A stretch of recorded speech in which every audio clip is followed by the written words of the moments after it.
Baik, assalamualaikum warahmatullahi wabarakatuh. Perkenalkan, nama saya Muhammad Mirsan dengan nomor NIM 12030300083. Di sini saya merupakan mahasiswa dari Fakultas Hukum Syariah Hukum UIN Sunan Gunung Jati Bandung. Di sini saya akan mengulas kembali mengenai materi dari pertemuan ke-9 sampai ke-12 mata kuliah Hukum Konstitusi. Di sini saya merupakan kelas HTMD. Okay. Untuk mempersingkat waktu, saya akan mengulas dari materi ke-9 yaitu dengan judul faktor-faktor daya ikat konstitusi. Nah, yang pertama yaitu daya ikat konstitusi ada beberapa aspek. Yang pertama dilihat dari aspek hukum. Aspek hukum merupakan harus sesuai dengan ideologi atau bangsa sebagai pengayom rakyat menurut Cassiware. Aliran konstitusional hukum bahwa konstitusi itu mengikat, maksudnya adalah karena ditetapkan oleh badan atau berwenang. Mengikat maksudnya adalah karena ditetapkannya oleh badan yang berwenang membentuk hukum, dan konstitusi dibuat atas nama rakyat. Jika dilihat dari prinsip-prinsip warga negara yang berdasarkan atas hukum sebagai dikemukakan oleh Julius, konstitusi merupakan alat untuk membatasi kekuasaan negara, di mana prinsip-prinsip tersebut meliputi yang pertama adanya jaminan terhadap hak asasi manusia, yang kedua adanya pembagian kekuasaan dalam negara, terus adanya penyelenggaraan yang berdasarkan pada undang-undang, dan adanya pengawasan yudisial terhadap penyelenggaraan pemerintah tersebut. Nah, lalu aspek yang kedua dilihat dari aspek politik. Nah, aspek politik merupakan kristalisasi dari pemisahan atau proses politik.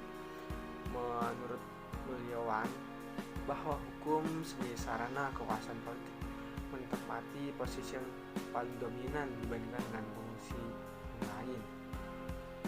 Nah, lalu menurut Van Adeldorf mengatakan bahwa hukum itu identik dengan kekuasaan, padahal sebenarnya tidak semua kekuasaan adalah hukum karena keduanya mempunyai arti yang berbeda.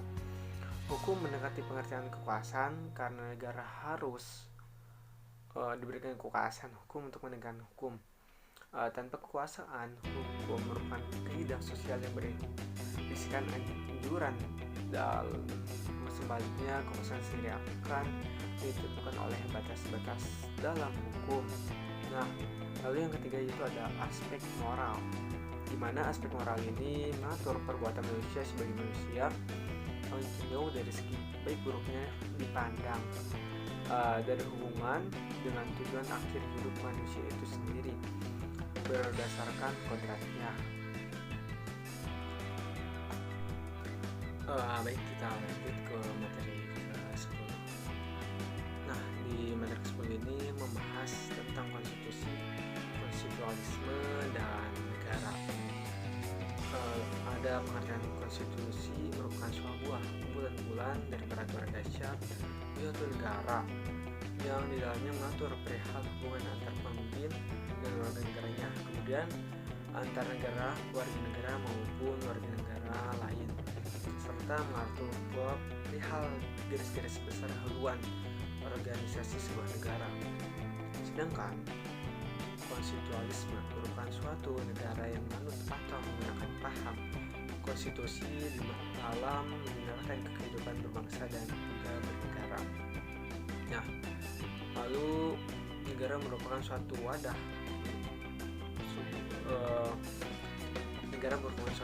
organisasi yang berkuasa yang di dalamnya terdiri atas komponen-komponen tertentu.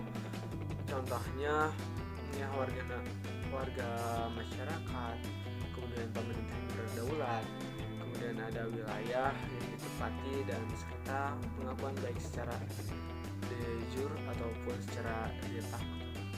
Nah, lalu ada urgensi konstitusi, yaitu sebagai dasar dari berdirinya atau suatu negara, sebagai acuan penyelenggaraan keuangan suatu negara, terus untuk memuat hak-hak bagi warga negara.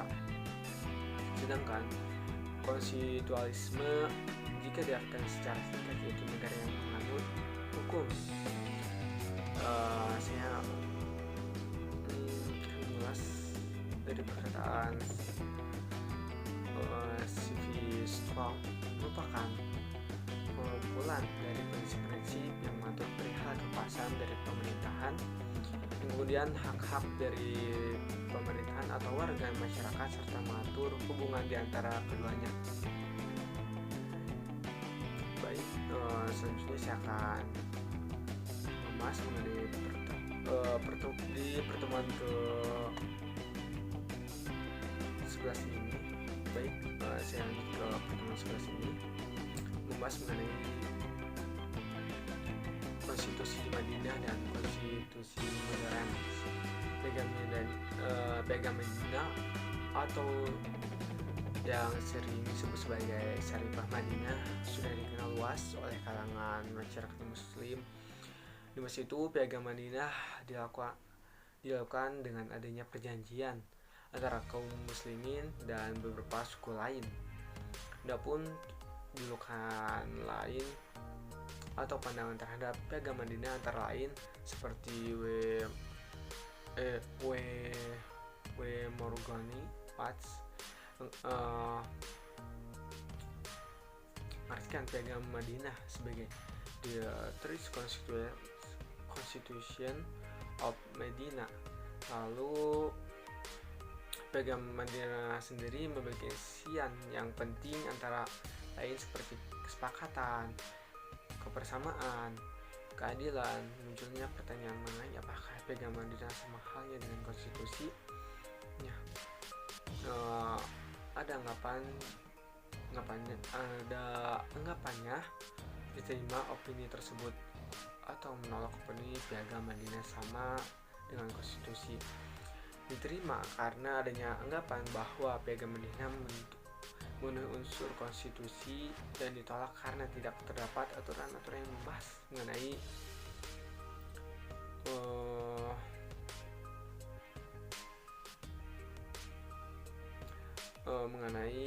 pembagian kekuasaan. Lalu muncullah kesimpulan di antara dua golongan tersebut bahwa sarjana barat tidak mau mengaku bahwa konstitusi Madinah bukanlah sebuah konstitusi tertua karena dapat mencoreng pihak barat sebagai pelopor peradaban ternama. Kita lanjut ke pertemuan ke-12. Pada pertemuan ke-12 ini membahas mengenai konstitusi Indonesia. Nah, konstitusi negara Indonesia adalah Undang-Undang Dasar 1945 yang merupakan pertama kali disahkan oleh PPKI pada tanggal 18 Agustus tahun 1945. Lalu Undang-Undang 1945 merupakan sekelompok aturan dasar atau pokok negara yang berada di bawah Pancasila sebagai norma dasar. Lalu ada sejarah konstitusi di Indonesia. Yang pertama ada periode tanggal 18 Agustus tahun 1945 sampai 27 Desember tahun 1949.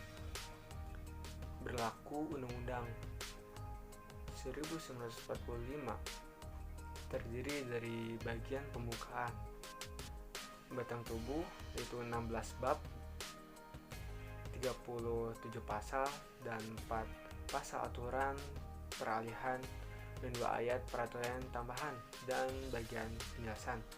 Yang kedua yaitu periode pada tanggal 27 Desember tahun 1949 sampai 17 Agustus tahun 1950. Berlakunya Undang-Undang 1949 yaitu Konstitusi RIS atau Republik Indonesia Serikat, di mana Undang-Undang RIS terdiri atas 6 bab dan 100 97 pasal dan beberapa bagian. Lalu ada periode ketiga. Periode ketiga ini yaitu pada tanggal 17 Agustus tahun 1950 sampai tanggal 5 Juli tahun 1959. Berlaku untuk Undang-Undang S, yaitu tahun 1950 yang terdiri atas 6 bab. B terdiri atas 6 bab tahun 1950 yang terdiri atas 6 bab dan 146 pasal dan beberapa bagian. Saya lanjut ke pertemuan ke-13 ini membahas mengenai amandemen Undang-Undang 1945, di mana amandemen ini mengalami beberapa perubahan yang disahkan oleh MPR, itu sebanyak 4 kali. Nah, lalu perubahan pertama terjadi pada sidang umum MPR tahun 1909 pada tanggal 19 Oktober, di mana MPR dalam sidang umum tahun 1909 ini mengeluarkan putusan mengenai Undang-Undang 1945 dengan perubahan yang kemudian dikenal dengan perubahan pertama. Perubahan pertama ini atas Undang-Undang 1945 tersebut diambil dalam suatu putusan majelis pada tanggal 19 Oktober tahun 1999. Perubahan pertama ini telah diamandemenkan sebanyak 9 pasal. Lalu perubahan kedua terjadi pada sidang tahunan MPR disahkan pada tanggal 18 Agustus tahun 2000. MPR dalam sidang tahunan tahun 2000 ini mengeluarkan putusan mengenai Undang-Undang 1945 dengan perubahan yang kemudian dikenal dengan perubahan kedua yang diambil dan ditetapkan tanggal 18 Agustus tahun 2000. Lalu pada perubahan ketiga ini masih sidang tahunan MPR disahkan pada 10 November tahun 2001. MPR dalam sidang tahunan tahun 2001 ini mengeluarkan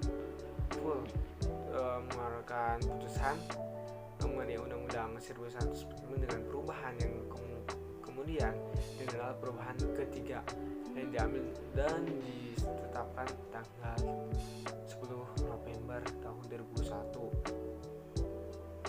Nah, lalu perubahan keempat terjadi pada sidang tahunan MPR disahkan pada 10 Agustus tahun 2002. MPR dalam sidangan tahun 2002 ini kembali mengeluarkan putusan mengenai Undang-Undang 1945 dengan perubahan yang kemudian dikenal dengan perubahan keempat yang diambil dan ditetapkan pada tanggal 10 Agustus tahun 2002.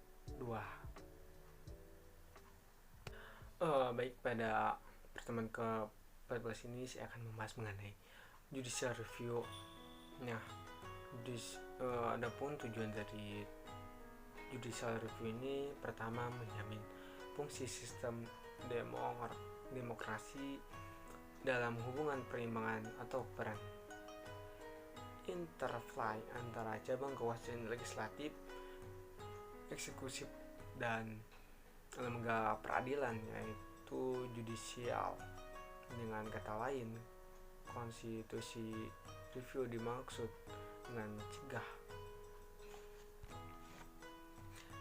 mencegah terjadinya penyalahgunaan kekuasaan atau suatu cabang kekuasaan sedemikian rupa sehingga cabang kekuasaan lain. Nah, lalu kedua, melindungi setiap individu warga negara dari penyalahgunaan kekuasaan oleh lembaga negara yang merugikan hak-hak fundamental mereka yang dijamin dalam konstitusi. Lalu ada penghentian dari judicial review ini, yaitu merupakan kewenangan yang diberikan kepada institusi peradilan yang melakukan pengujian apakah suatu peraturan perundang-undangan bertentangan dengan ketentuan perundang-undangan yang lebih tinggi. Lalu ada amandemen ketiga pasal ke-24C tentang Mahkamah Konstitusi bertugas yang pertama menguji undang-undang terhadap undang-undang, lalu kedua memutuskan sengketa kewenangan lembaga negara yang kewenangannya diberikan oleh Undang-Undang Dasar, lalu ketiga memutuskan perubahan partai politik, dan keempat memutuskan perselisihan hasil pemilihan umum. Nah, lalu pengujian undang-undang di Indonesia yang pertama ada pengujian undang-undang terhadap undang-undang yang ditetapkan pada MK berdasarkan pasal 24C ayat 1, dan pengujian peraturan perundang-undangan di bawah undang-undang terhadap undang-undang yang kewenangannya pengujiannya diberikan kepada MA berdasarkan pasal 24A ayat 1. Lalu pada pertemuan ke-15 atau pertemuan terakhir membahas mengenai HAM. HAM merupakan hak dasar yang telah melekat sejak lahir dalam kandungan pada setiap manusia itu sendiri, yang terdapat hak istimewa yang sering disebut sebagai HAM.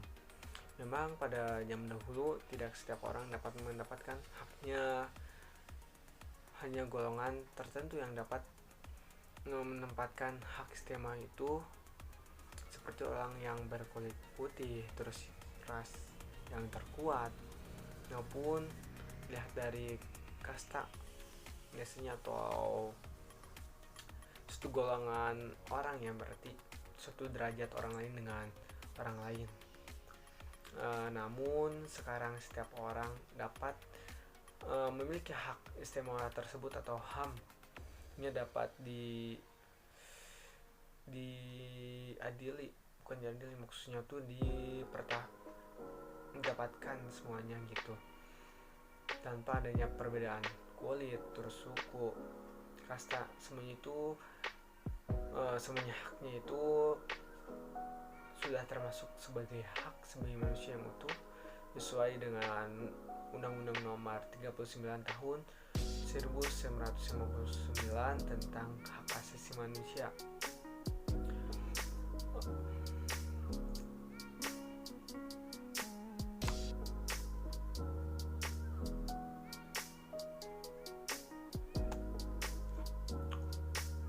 HAM secara terminologi diartikan sebagai hak-hak dasar yang dimiliki setiap manusia, di mana sejak dinyatakan telah bernyawa sebagai anugerah dari Tuhan yang Maha Esa. Adapun menurut John Locke menyebutkan bahwa HAM terdiri 3 hal, yang diantaranya yaitu hak hidup, terus hak kemerdekaan, dan hak milik. Sekian ulasan dari saya, kurang lebihnya mohon